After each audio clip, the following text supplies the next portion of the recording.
Hello and welcome to the World of Football show here on Sports Tonight Live. I'm Mina Rizuki and I'm joined by my co-host Gab Marcotti, and of course I managed to keep hold of Raf Honigstein. How are you, Gab? How are you guys? Good. For those wondering, Raf is actually crazy glued to the chair, so he won't be going anywhere. So basically I succeeded in my attempts to keep you here. Are you hungry? Because I don't know if I fed you enough. Anyway, what have we got on the show today? Well, we're gonna start out in La Liga, Right. But we're not going to start out with the big two, because at the very top, of course, Barcelona and Real Madrid, both winnings in different ways. We're going to get into it with our Skyper, Tim Stannard, who you all know as, of course, as La Liga Loca. But Sevilla, Marcelino, he's on the verge. Actually, I heard that he's already been sacked, apparently. As of Monday, there you go. Breaking As of news. Monday, breaking news, he has been sacked. What do you think about that? Because I mean, they got rid of their old coach, obviously Manzano, because they thought he wasn't good enough, and now they take over. He takes over, takes them all the way down, and then is it just poor management? I think it's the kind of case where you, as a club, want to be seen to be doing something. It's doing something for the sake of doing, not necessarily a smart move, not necessarily a strategic move, but. Whether the coach is really to blame or not in this case is very difficult to say unless you know how the training is, unless how his relationship with the players are. And even when the relationship is good, there are some presidents and general managers who think if the relationship is too good with players and you're down the relegation, that's also a bad sign. I need to get a hard man who's going to shake everything up and get the players going, and we need to get out of this mess. So I think it was just a case of doing something rather than after the end of the season people pointing the finger and said, you didn't do anything when you were going down. Whatever happened to just keeping patience and seeing what happens? Well, I think one of the big things to bear in mind is certainly he wasn't first choice or second choice or third choice even for the job. He certainly isn't somebody who got people excited when he came in. But for more of that, why don't I turn to somebody who knows a lot more about this than I do. It's Tim Stannard. You know him as the blogger La Liga Loca on 442. Tim, am I right in saying that Marcelino wasn't exactly everybody's wet dream at Sevilla when they first signed him? You're quite right, yeah. He's got a reputation for being a very defensive coach. He's kept Racing Santander up last season. He was at Zaragoza before. He came in really to fix a Sevilla side that had a ludicrously bad defence last season, conceding 60, 70 goals. And he kind of did that. He managed to sort of plug the holes in the back four. What he didn't manage to do, though, was get Sevilla playing in this fantastic way which people are used to. If you remember Sevilla, say, 4 or 5 seasons ago, they were one of the best teams in Europe. Double UEFA Cup winning champions, really pushing Barcelona and Real Madrid, but they've completely lost their way in the last few years, really. Ever since Juan de Ramos left or walked out on them to go to Spurs, they've tried manager after manager after manager, nothing's working. And Marcelino, as you said at the top of the show there, joined over the summer, but the results have just got worse and worse and worse. They haven't won in the last 7 games out of the Copa del Rey. They lost at home against Villarreal at the weekend. They've got some very fine, talented attacking players there, but Marcelino's instincts are really just not to use them as much as he should have been. Tim, I wanted to ask, what are some of the implications now going forward? Because when this happens at the stage of the season, you just kind of look to consolidate. But Sevilla have just signed an old boy, if you will, Jose Reyes, the former Arsenal and Real Madrid winger, who's finally back home, so he can't be homesick ever again. Also, what does the future hold for Alvaro Negredo, who you would think would be one of their prized assets? Well, Negredo's really suffered under the system which he's been playing at. Marcelino's chosen to play. I went to see a game a few weeks ago against Rayo. It was just Negredo completely on his own. He didn't have any support, really. It was a team designed not to concede goals, and they ended up losing. So for Alvaro Negredo, if he can get a defensive partner in Freddy Canute, who apparently their words were said at the training ground on Friday between the two. Marcelino says it was nothing serious, but it's one of the reasons maybe where the dressing room was not quite as it should have been. But Negredo really does need to get some goals in, because Fernando Llorente is really overtaking him in the chance to actually start for Spain. He's having a fantastic season. And Reyes, as you said, has rejoined Sevilla in a bit of a mess. He left Atletico Madrid in a bit of a mess, and since he joined Sevilla, they've got a lot worse as well. So he's a curse at the moment for any team that signs him. Whereas Atletico Madrid are doing really well. I just wanted to ask you a question. With Sevilla not doing as well as they ought to be, and Villarreal sort of just managing to start shaping up now by saying that they only managed to draw and a win. But do you think that they're just leaving Valencia to claim third spot and there's just no pressure? I mean, does it just seem like the league is now all about the top two and then sort of fighting for third or fourth? Well, Valencia are in a really tricky position. They're never, ever going to be good enough to challenge the top two. They normally start reasonably well and then run out of steam when the Champions League comes along or the Cup comes along. They're never going to be bad enough to be fourth, fifth or sixth. They really do lack motivation. That's something Unai Emery, the coach, was saying in a lot of the league games. And I went to the game on Sunday night against Atletico Madrid and it was quite terrible. They really were thinking of the Copa del Rey semi-final and were quite content with their point. The chase for that fourth Champions League spot this year is not so good. Levante haven't won in some 7-8 games and they're still fourth from last season. So does that mean that every other side is just dropping points and no one's really putting in a good run? The fourth spot's open, but so many sides like Sevilla and Villarreal and previously Atletico are failing this year. But that just seems to be the case all across Europe at the moment. How can you get motivation when you know that the highest you can aim for is third or fourth place? Absolutely, and this is why the fans at Valencia are notoriously sort of grumpy and always calling for someone to be sacked, whether it's a player, whether it's a manager. Because there's, Unai Emery's done fantastically well to keep them in third, considering all the financial pressures they've had. The players, the quality of players they've had to sell over the years as well, from Juan Mata to Silva to Villa, and they're still there. But it's not good enough for Valencia fans, who, unrealistic really, they want them to be second or first, and it's never ever going to happen. It's a really, really tough job for being the Valencia manager. Tim, is there a sense that the whole league is a little bit on the hold at the moment? I've got the feeling that everyone's looking already towards the Champions League as far as the top two is concerned, as far as the title is concerned. Everyone's perhaps already looking for the last Clásico and kind of fast forwarding all these games. And as you said, there isn't really that much excitement about the other Champions League spots either. So are we going through this kind of phony war phase at the moment in the league? You're completely right. To give an idea of the kind of stories in the sporting press last week was one about the amount of rooms and beds are going to be in the new Real Madrid training complex.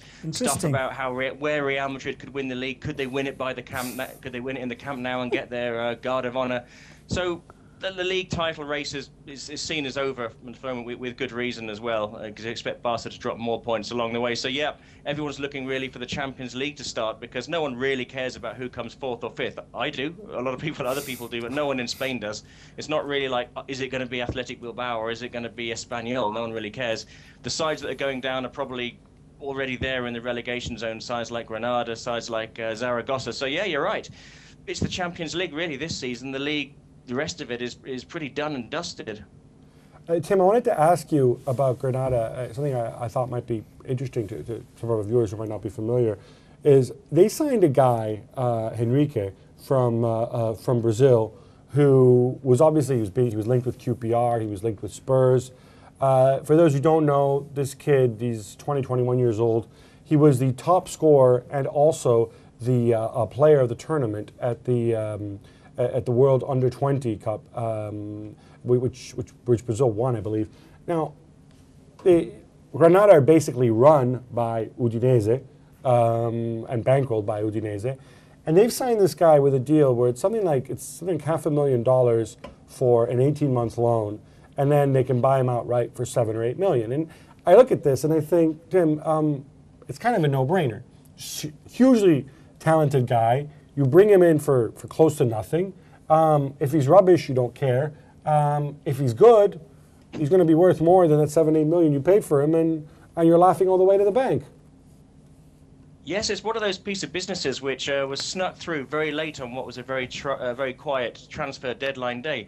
And Granada in action in a few hours' time against Malaga tonight, and a lot of people are really looking forward to seeing what it's like. But you do get the feeling, as you said, the president and the owner of Granada, Quique Pina, has got very strong connections with Udinese. An awful lot of Udinese's B and C team players get dropped onto Granada and see if they can sink or swim and maybe go back. And maybe you suspect if this kid does very well at Granada, then Udinese will be the ones who ultimately get hold of him. You do suspect that, don't you? And then Udinese will, of course, sell him to Barcelona, as they did with Alexis Sanchez. It's like a little fun fair going on. Like one of them gets transfers in La Liga this season are completely bizarre. You get players who, think about Danny Pacheco, who was at Liverpool, dropped into Atletico Madrid on loan, and they loaned him out on the same day to Rayo Vallecano. So no one's entirely sure who owns what players and who they belong to ultimately. Oh dear. Also, I wanted to ask you about the fact that Barcelona managed to win despite having some major absences in their squad, and it's their youth team that's now carrying them through. So do you think it's I mean, are these the future, or is Barcelona going to have to depend on these guys because of injury? Excuse me, I don't think they're the future as such. People are getting obviously excited whenever a brand new player comes through, and we've seen Teo and Cuenca. However, they're filling in spots in the front three where Barcelona already have a lot of players similar. Pedro's there when Alexis comes back, even David Villa, Afellay. So if they didn't have all these injuries, you probably wouldn't see them. They'd still be with the B team. And Barcelona produce a lot of these kind of players traditionally over the years. Think about players like Giovanni Dos Santos, Jeffren, Nolito. They've all left, and there's no guarantee that these guys are going to be hanging around instead. What Barcelona really need to produce is a 6'4", 6'5" centre forward, just to stick the ball in the back of the net sometimes. They haven't made one of those, and you do wonder why. Well, they haven't made one. They used to own one, of course. His name was Zlatan, and we know how that one turned out. But they just don't like these players. At the end of the day, you know, I mean, at the end they were accusing him of not belonging to La Liga and made for culture, which I think is an unrealistic claim and to be honest, quite mean, because he is made for every type of league. Would you not agree with that? He wasn't really made for Pep Guardiola. Pep Guardiola has moved on a lot of players in his time where he just doesn't really get on with them, doesn't have the right vibe, and considering all he's won, it's up to Pep Guardiola on that one. And Zlatan was one of those players. In the first half of the season he was here, he was fantastic and fit in really well. Then he didn't quite play in the position he wanted. He got left out, and things got a lot worse. So Barcelona look ahead to perhaps they're looking to Valencia, no doubt. They rested a bunch of guys. They squeezed out this 2-1 victory in the cold. Real Madrid, of course, they won as well against Getafe. But I wanted to ask you about a story that's been making big headlines here in England. I don't quite know the source or the sourcing of it. Raf and I were talking about it before. This idea that Ronaldo is so fed up with being booed at the Bernabeu that he's ready to pack his bags and move back to Manchester United, despite his mom, of course, being a Real Madrid fan. What's your take on this? And is this in any way Mourinho related? Never going to happen. I think it's absolute nonsense. It's not a story here in Spain, so it's come from somewhere in England. I can't see him going back to Manchester United. He had a bit of a tiff with the fans a few weeks ago, but he seems to be fairly happy now. He'll look at Manchester United, look at Real Madrid, and realise who's the dominant side now, who's on the ascendancy, and who's on the descent, I'd say. And I think he knows, you know, basically where the best place for him in his immediate future, and that's Real Madrid. So I can never see that happening. I can't see Real Madrid, Florentino Perez selling Cristiano Ronaldo for any money in the world.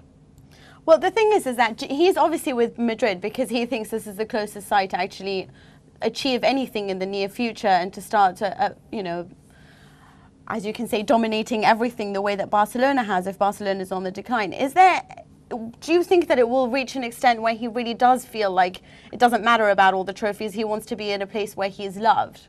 Because if we're being, you know, if we consider the fact that Real Madrid are in the ascendancy, then they have a good chance of starting something special here, especially considering they're all so young. But will that matter to him in a few years' time? Because he's 27 now. I don't think he's ever going to find a club where he is going to be loved. He's very much respected and liked and admired, but even Manchester United fans will say, you know, he was never like close to their heart, maybe like a Giggs or Scholes. So I'm sure some Italian clubs will really love him. I think he needs to find an individual sport. You know, we can just play tennis. He's meant to be a good tennis player, so that might be the one. Maybe he can strike up a relationship with Nadal. So can you see Manchester United finding the money to buy back Cristiano Ronaldo? That's another question. They're not exactly big spenders, are they? Very good point. Sell Wayne Rooney to Manchester City and Bob's your uncle. But back to reality. It seems to me you've got Ronaldo who wants to be loved, and you have Jose Mourinho who wants more power, more respect, and the media to suck up to him a bit more. It's not lost on me that Mourinho and Ronaldo have the same agent, George Mendes. Could they maybe band together, form a union, and force the city of Madrid to A, love Ronaldo and only ever applaud him, B, only write nice things about Jose Mourinho, and maybe the mayor could step aside, and in the spare time, Mourinho could be mayor of the Comunidad Autónoma of Madrid. Maybe they can just go to collective therapy. Well, George Mendes has got half the city of Madrid Atletico players as well, and much of La Liga, so he could just take everyone and shut the entire La Liga down if he really wanted to. But Jose Mourinho really needs to stop insulting the fans. That might be the right thing to do. However, he's completely right. It was at an Osasuna game, a midday kickoff, when he said if it wasn't for some of the guys behind the goal who were referring to the ultras, you'd think the stadium was completely empty. And he's completely right. What he's trying to do is get the fans to make some noise, but it's absolutely impossible at the Santiago Bernabeu unless you're winning 3 or 4-0. While it's 0-0, the fans start off for about 30 seconds, make some noise, and they just sit and watch. It is like going to the theatre for Real Madrid fans. Well, be careful what you wish for, of course, because if the noise they start making is booing Ronaldo and criticizing Mourinho, then that won't do Real Madrid any good. We're going to be back in a little bit with some Bundesliga action.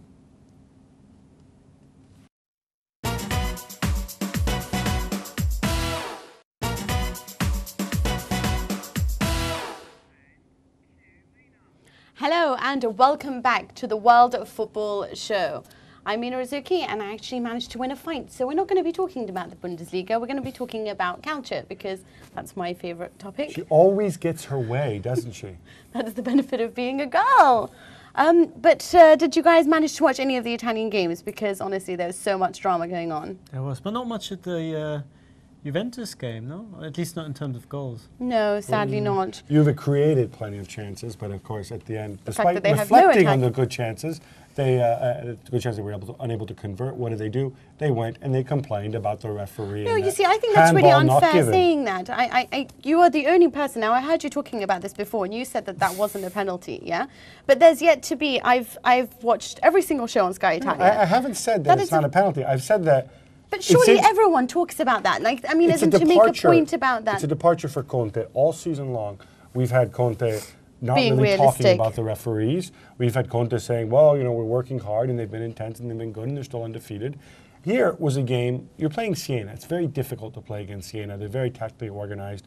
Basically, the only way you can beat them is if you somehow take the lead and then you can somehow, you know, hit them up for 2 or 3 because yeah, and Sanino did a really great job with that. So they created all these chances, the Pirlo chance, the Lichtsteiner chance, the two Matri chances at least. They don't go in. Rather than saying, look, we played very well, we created the chances we needed to create, unfortunately we didn't convert them.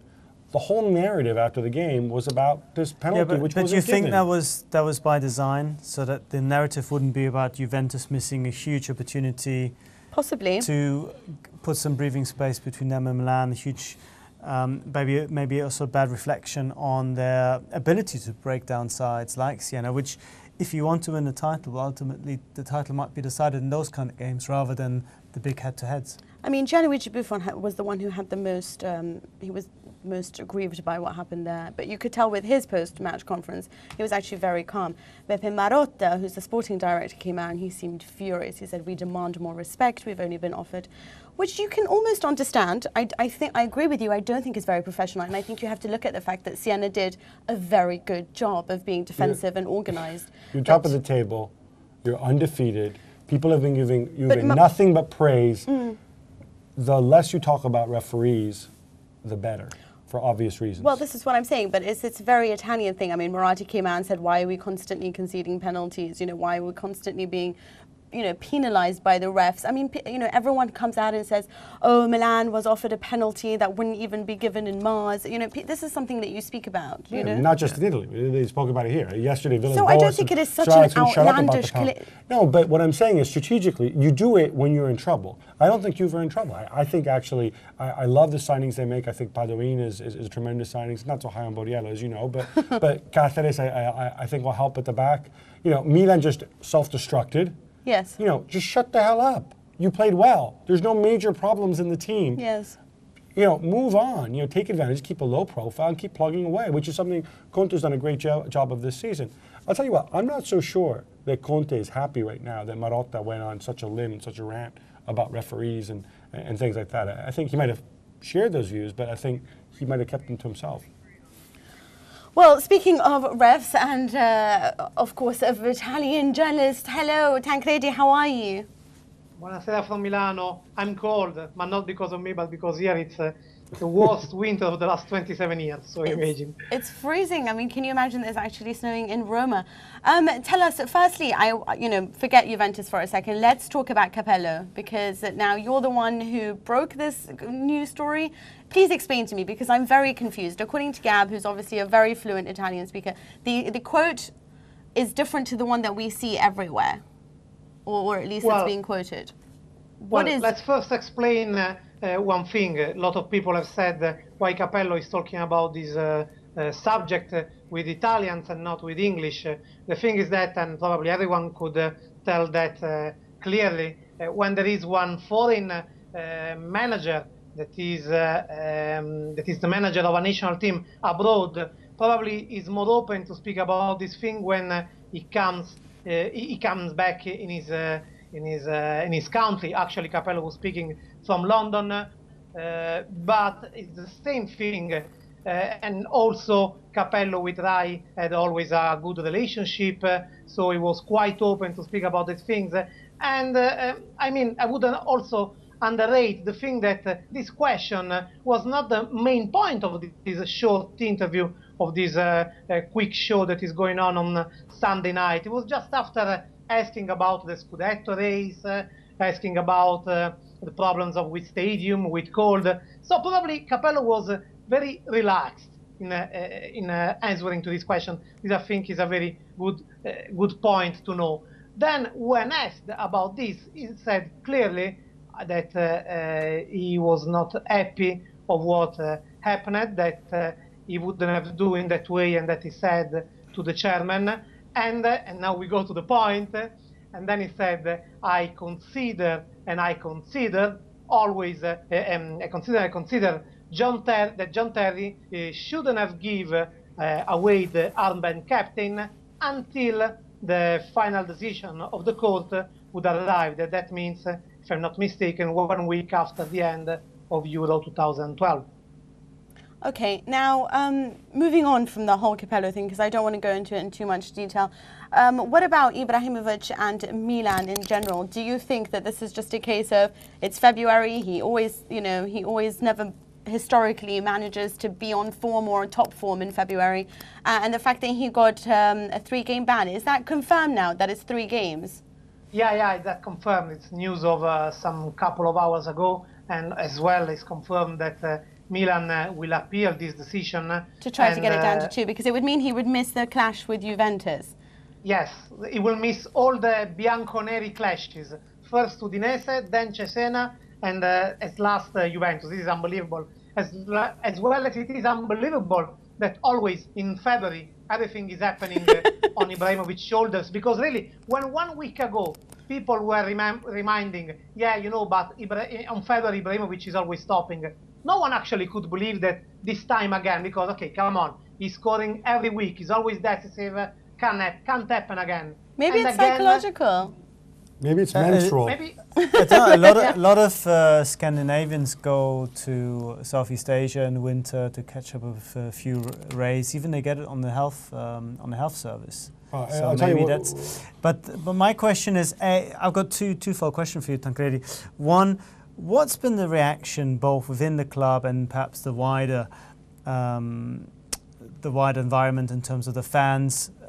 Are they still kind of trying to protect him to see his side of things, or is there a real backlash? And B, is there any idea of why he got involved, why he actually did that? Because he had nothing to do with that situation. He just seemed to go over there and then very sneakily, but still not sneakily enough for anyone to miss it, kind of slapped the guy around the ear a little bit. Raf could teach him how to do it better. When yesterday he was walking out of the pitch, actually he was calmly, but anyway a bit booed by the stadium, because came clear that the fact that he didn't react and nobody get mad amongst the Milan players for this decision makes understand to the crowd that probably something happened, and the memory of what Ibrahimovic did last year was still fresh. So of course no one is dropping Ibrahimovic, because it should be crazy to do something like that.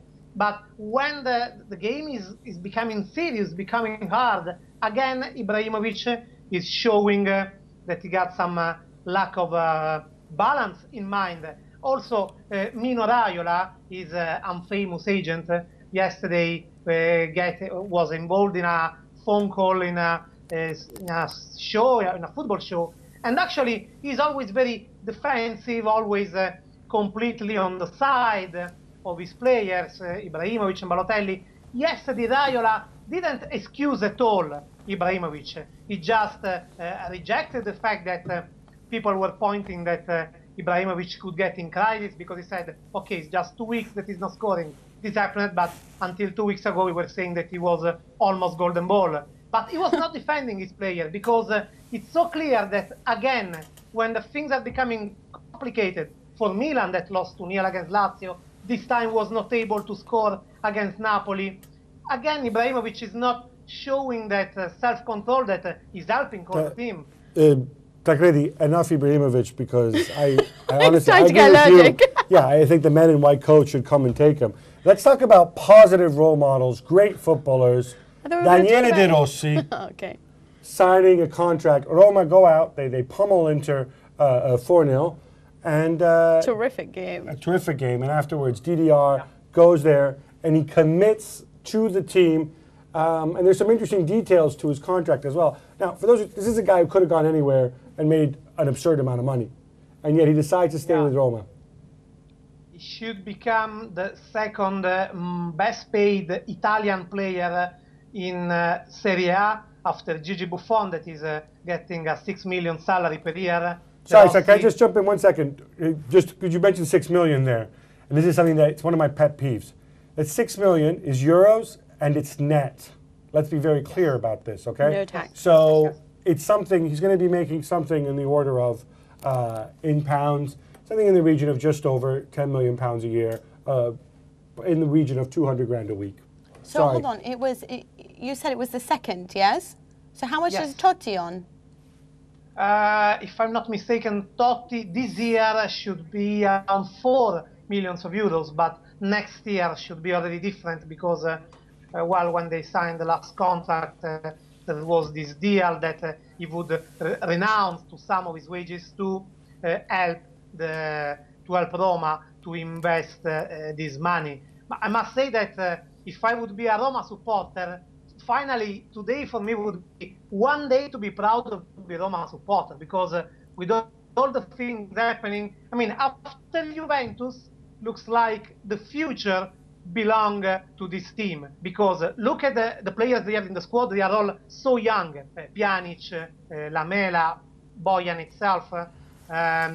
They have one manager that, without any doubt, is proposing the most breaking kind of playing this year in Italy, and future belongs to them in some way. If the Roma atmosphere will not crash again, will not melt down again what they are building up.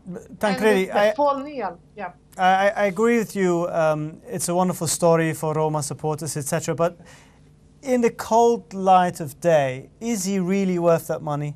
And B, isn't a club like Roma, I'm sorry to be a little bit contrarian here, I actually agree. I've never seen much from him outside Serie A where I thought, you know, this guy is really something special. I think his reputation has always been bigger than the actual performance, especially if you're talking about him as the best paid Italian player in Serie A, you know, comparing him to the all-time greats. I'm sorry, Gabby.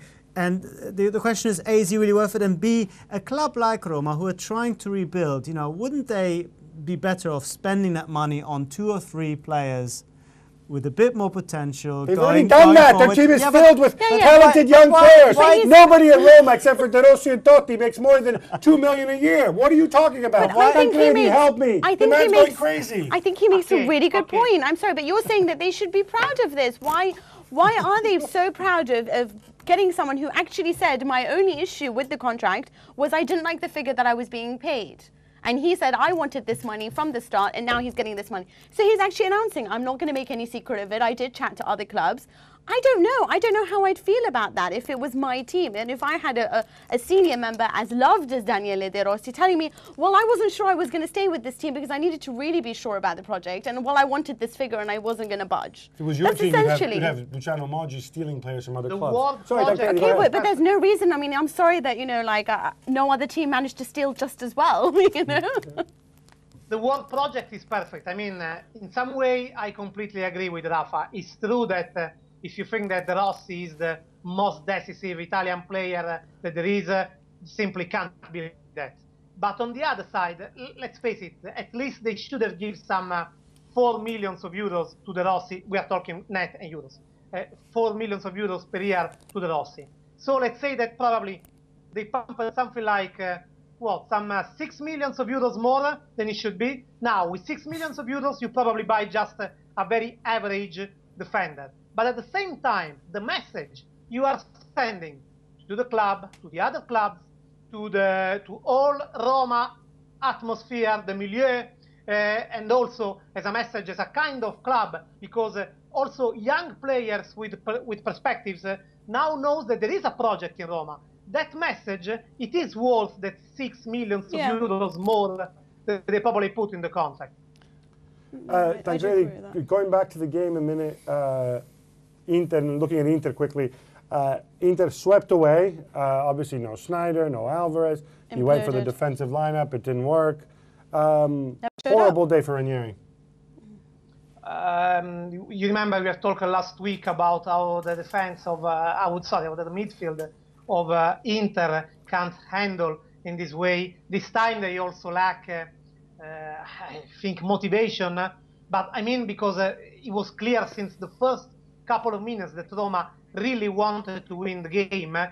And for Ranieri now is very troubled because or is able to get back the changing room in this week without not any more quarrels about Sneijder, no Sneijder, nothing. Just focusing on what you have to do because Champions League is very close, is approaching.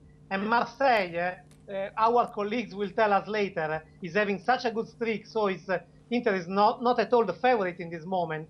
It is just to focus on this thing. And, well, in this case, you can see if the project is supporting Ranieri or not. The message that the club, the establishment, finally Moratti will send supporting Ranieri and not as usually is doing, like, let's see, so not making miss the wall where to stand for the manager. That will tell a lot about the Inter perspectives. I hope for them because now it's more difficult than before. Grazie, Tancredi. Mina, this is the moment in the show when we put on our dancing shoes. Moment when we put on our dancing shoes. We really should act it out. We've got Christian Vieri. Do you know what the dance he's doing this time? I believe it's the Passo Doble. For those who don't know, Christian Vieri stars in the Italian edition of Dancing with the Stars, or as you know it here, Strictly Come Dancing. Really ought to be Dancing with the Stars. So let's have let's see him do this. Let's be having him. Oh, I like what she's wearing. Right. Sorry, he's actually not bad. He's doing a lot better. I think it's because he's not moving a lot. It looks a lot better. He looks a little concerned though. He lets her do all the hard work. It's a classic macho maneuver. Uh-oh. It's a classic. It's the way it should be, really, isn't it? She does everything. He gets all the glory. Isn't that life? To be fair, remember, we're hearing this without the music, so we have no way of knowing how incredibly out of rhythm he is. Well, I was going to say to you, never mind, I'm not even actually going to mention that. But that's all we have for on Calcio, unfortunately. We do have to come back and talk about the Bundesliga this time, and I promise I will give Raf his moment in the sun. So we will see you in a couple of minutes.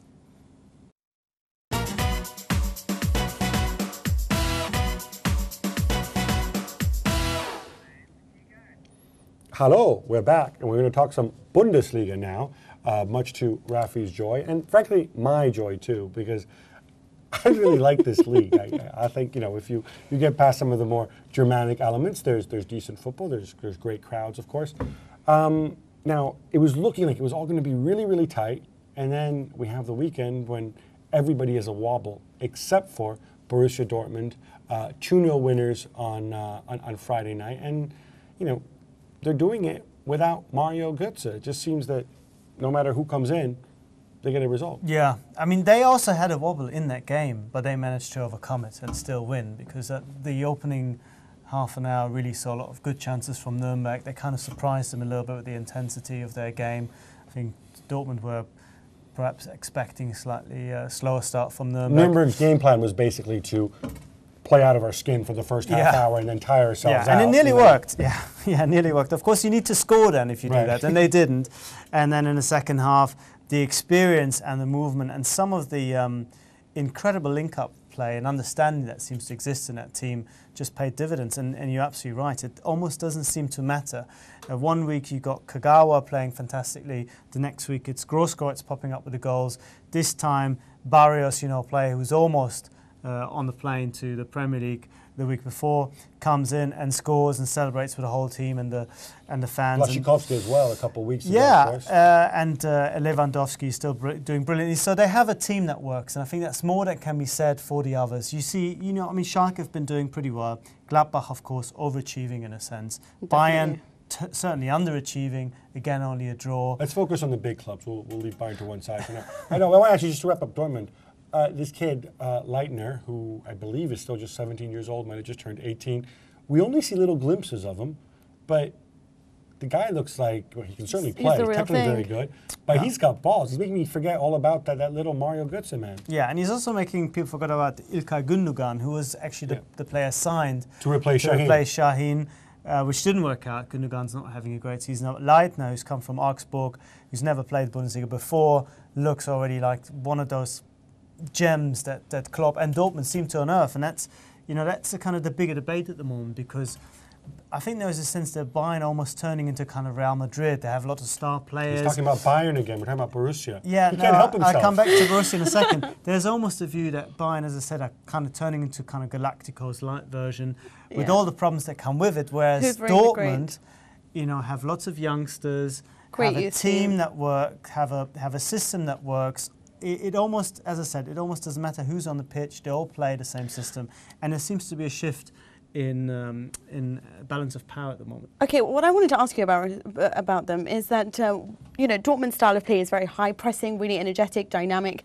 Can they really sustain this push? I mean, now they're sort of lucky to not have anything to other than the league to focus on. They got lucky last year when they managed to crash out the Europa League just in time, and they managed to crash out next season, how can they build towards the future when this is the style of play that they're always playing at? And I'm sorry, it's an exhausting style of play. It is, but and you saw in Europe that it didn't work at all, and they're on a steep learning curve. But as far as the Bundesliga is concerned, doing that every week once for 90 minutes, you can definitely pull it off. Somebody like Bender, I think, ran almost 14 kilometers in one game. I mean, that's absolutely astonishing. And that's the way they play. It's almost like a bit of a cult. You got all these guys just running. Yeah, this is all they do. Like they just run up and down. Yellow and black figures. I can't see this going anywhere. Yeah, but that's what they said last year, and they won it. And at the moment, you have to make them favourites to win the league again. They're also deeper, I guess, this year than last year. They certainly look deeper, having added, of course, Perisic as well. Santana at the back, that I thought did very well in Subotic's absence. Moving on to Gladbach, we've talked about their overachieving and Favre squeezing the best out of it. And I look at this and I appreciate Royce and Herrmann can play a bit, but this is not a good team, is it? Is this I would say it's a very good individuals? Team. Yeah, I'd say it's a very good team with mediocre players, with the exception of the one or two that you mentioned. I think Dante, you could also say, it's been great. Herrmann has really come on a lot, to the point that he's seen as the replacement of Royce. Royce, I think, has reached a completely new level this season, and they've carried the team a little bit. But they've got useful squad players. The Camargo, I think, is very good. But I think it all goes back to Favre. And I think if there's one guy who's an advert for the sort of the power of a coach and what a coach can do and how a coach can change the fortunes of your team and the way you pick up points, etc. He nearly won the league with Hertha Berlin. And now he's still within a realistic chance of winning the title. They won't, but still, in terms of point, they're only 4 points off. With Gladbach, that is an astonishing body of work for a guy, who, when you look at him, when he talks, it is really funny Swiss accent. You just don't think, you would never put him in a category with Mourinho, Capello, these big guys. But he does. Is it funny to Germans, or is it sort of empirically funny? Because German humor sometimes a bit. Yeah, he's it is amused basically himself saying thinking it's about not it. funny at all. it is a bit funny. It's a bit funny. But I mean, do you think that they have enough to sort of, relaunch the project and possibly be the type of team that they were in the 70s? Well, I mean, that's a tall order, but getting into the Champions League would, of course, kickstart that project and would continue that development. The problem that clubs like Gladbach have, they've got a great stadium, but they're based in a very small city. They haven't really got the corporate backing behind them to generate the kind of income that the bigger clubs can with VIP lounges, with marketing, with sponsorship. They can't really squeeze more money out of the fans by just doubling the ticket prices. So they have to grow very, very slowly, very, very organically. And of course, the injection of a Champions League money will help. But even that poses some problems because then the players will ask for a raise. The coach gets offers from other clubs. So for these kind of teams, it's very difficult to grow. And we've seen Schalke do it very slowly, upping their level. You've seen Dortmund now do it over the last few years, but Gladbach need to sustain it for 3, 4, 5, maybe 6, 10 years to get back to where they were in the 70s. You see, Mina, this is why Rafi is such a big advocate of financial fair play, because it basically means that smaller clubs can never grow and Bayern can just keep buying everybody else's best players. I just explained to you that Schalke, they can do it organically over 10 years. Yes. So, I mean, if they take the next 50 years to build. How it should be, yes. That's how it is. Bad leg jump. A word on Schalke. Best attack. What? Yeah, they got the attack, they have the goalkeeper, but in between? Yeah, I mean, the midfield isn't great. Have you guys mentioned the goalkeeper yet? No. I think you should. Well, I mean, the goalkeeper, I don't know if you really want to talk about the goalkeeper so much. Let's talk, I'm sorry, but let's talk about Huntelaar. Let's talk about Raúl. Let's talk about Jurado. Let's talk about Christian Fuchs, who's the best left-back in the Bundesliga right now. Former Mainz star, Christian Fuchs. Much better we certainly need left-backs in Philipp Italy. Lahm. Yeah, the goalkeeper's doing a fine job, replacing Manuel Neuer. But the point with Schalke is this. They're a little bit caught in between two minds because the last thing they want to do is talk about their own title chances, because for historic reasons, whenever they get close to winning a title, this kind of collective panic and fear sets in and they crumble and they embarrass themselves and the whole league points at them and laughs at them, and they want to avoid that. But now, in a game like Mainz, where they should be winning, but they don't, they find it difficult then to react, because on the one hand, they'd like to say, well, this is the kind of game we'd like to win. On the other hand, they're still busy managing expectations and saying, well, Mainz is actually quite a good team. This is not just Thomas Tuchel. This is not just passing trade here that we're dealing with. So. And even the crowd reacted very funnily to that draw. There was some boos, there were some whistles in the first half, and Mainz really outplayed them. And they're kind of in a funny situation. You look at the points, other teams would say, let's go for it. This is our chance. Bayern are a little bit weak. Dortmund, they've done okay, but they're not invincible. Let's go for it. But even now, they're saying, we're not going to win it. This is not realistic. We're just looking for the Champions League. That's their style. It's a depressing small team mentality. I don't know. I mean, I think it keeps them realistic. Sometimes when you get really carried away, you can get complacent, and we've seen that happen. So they're just trying to sort of keep the engine ticking. Yeah, I mean, in a way they can't win, because at the moment they really start talking about the title, the fans will get so nervous, and this whole panic sets in, and everyone gets so highly strung that it might go wrong. So as long as they can avoid it, and I think maybe then find themselves in a position where with 2-3 games to go, they're still in with a chance. Like Dortmund, in a way, did it. Dismissing their own chances right until the very end. It's not a bad game plan. Well, we've achieved our objective here. We've worked our way through the Bundesliga segment. We've talked about all the title contenders, and we gave Bayern Munich short shrift. We'll be back.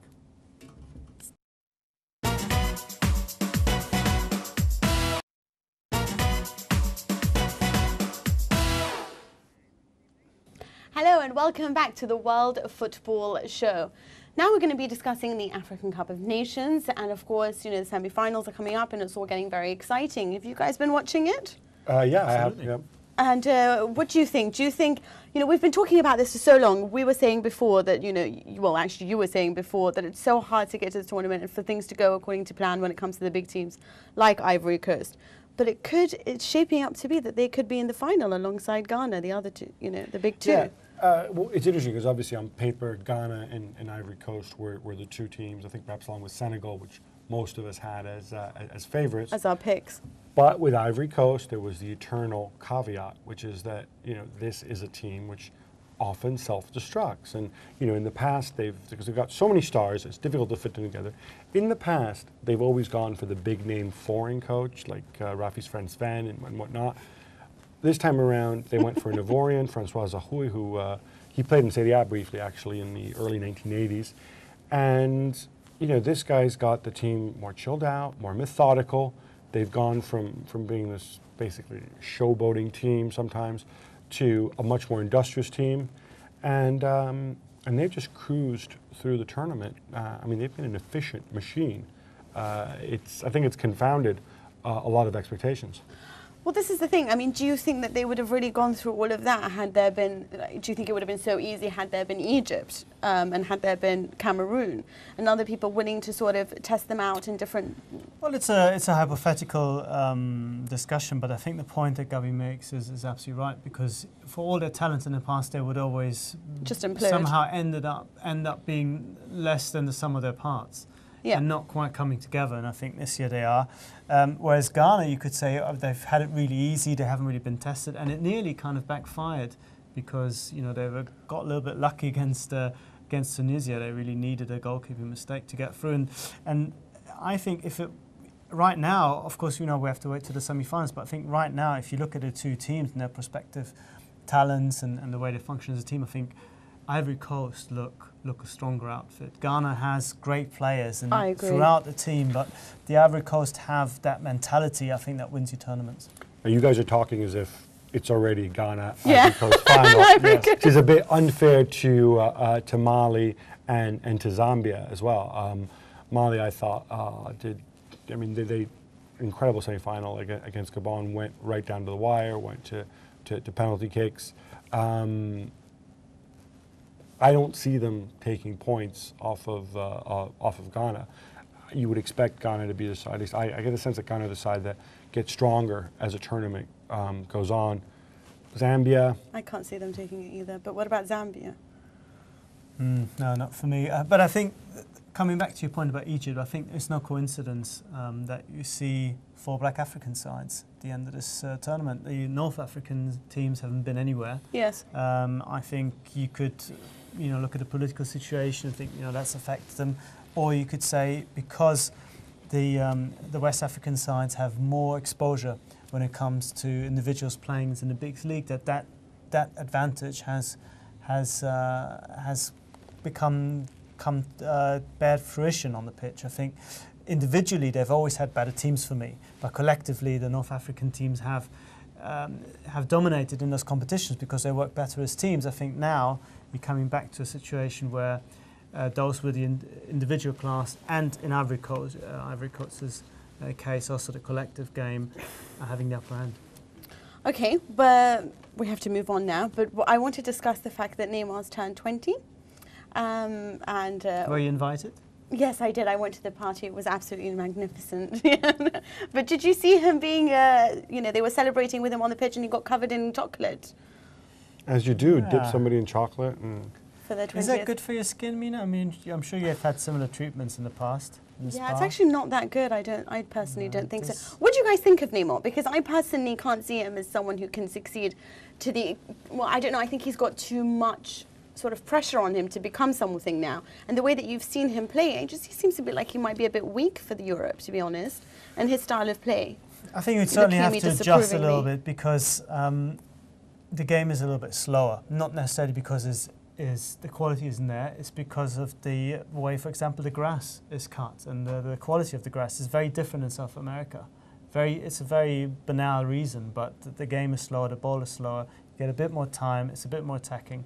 I think Neymar would have to have a season or two, from what I've seen so far, to reach that level that he's already talked about as somebody who's in Messi's category. This is what I mean. This is what they talk about him. I think he's very promising.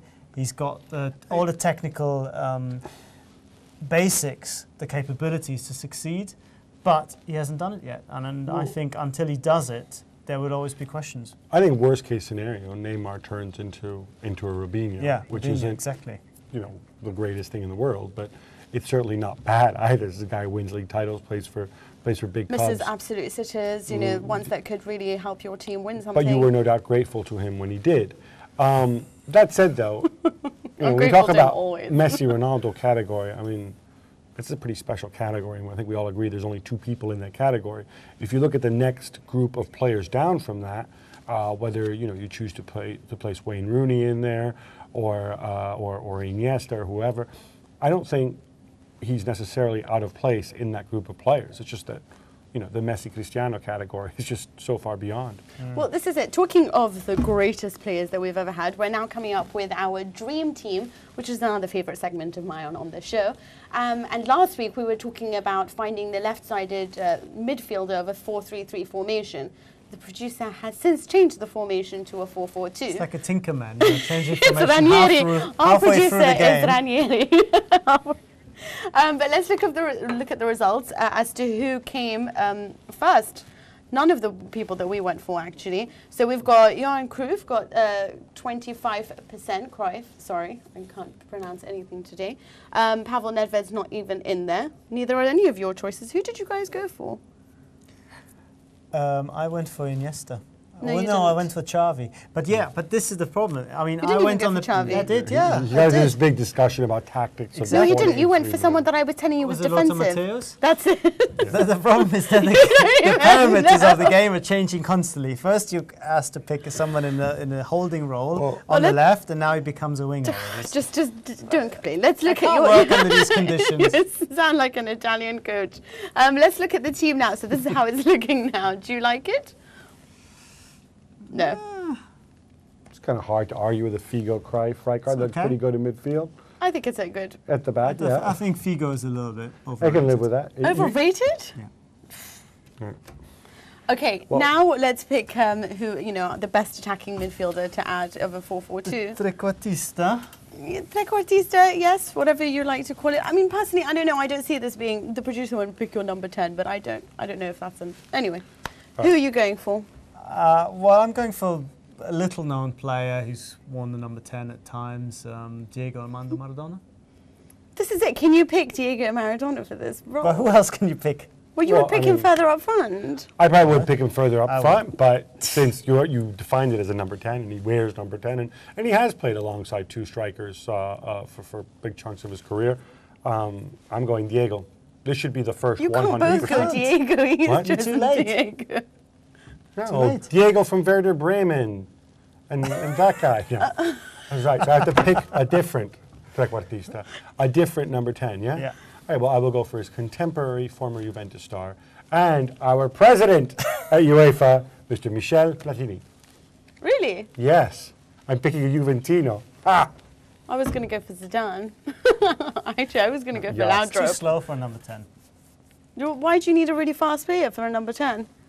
You need to Surely, go past when people players. talk about the greatest players, you talk about Pele and you talk about Maradona, and now everyone's talking about Messi, but come on, Zidane is definitely up there. Mina, in the NFL draft parlance, you're on the clock. This is a draft. Who are you picking?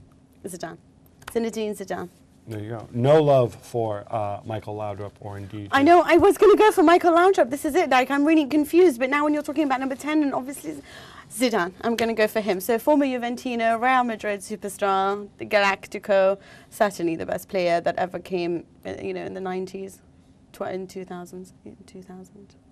Okay. Well, while you figure out what millennium Zinedine Zidane. Well, this is the thing. He was right. great in all of them. Yeah. In the noughties. Yeah, What the is it? Do you Nazis. call it the noughties? Yes, that's it. So I'm going to go for Zidane. Well, we want to hear from you, so please tell us who your selection is. Mina, you have. You have to do that by tweeting us at ST World Football. Please do that. Please actually vote and try to agree with one of us. I mean, you guys are just choosing your own all the time. Yes. You mustn't do that. You must agree with me. That's all we got time for this week. I'm Gabriel Marcotti, and we got Rafael Honigstein and. Mina Rizuki. But we're going to be back in 7 days' time. So while I'm sure you will be missing us, don't worry. We'll come back to see you next week.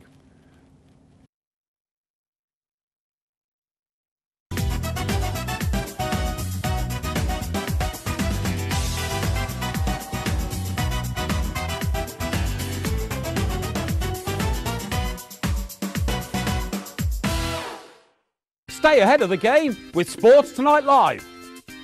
Don't miss a thing. Subscribe to our YouTube channel. Search for Sports Tonight Live on Facebook and like our fan page. Follow Sports Tonight TV on Twitter and tweet us your thoughts and opinions. Sports Tonight Live, it's the platform for the fans.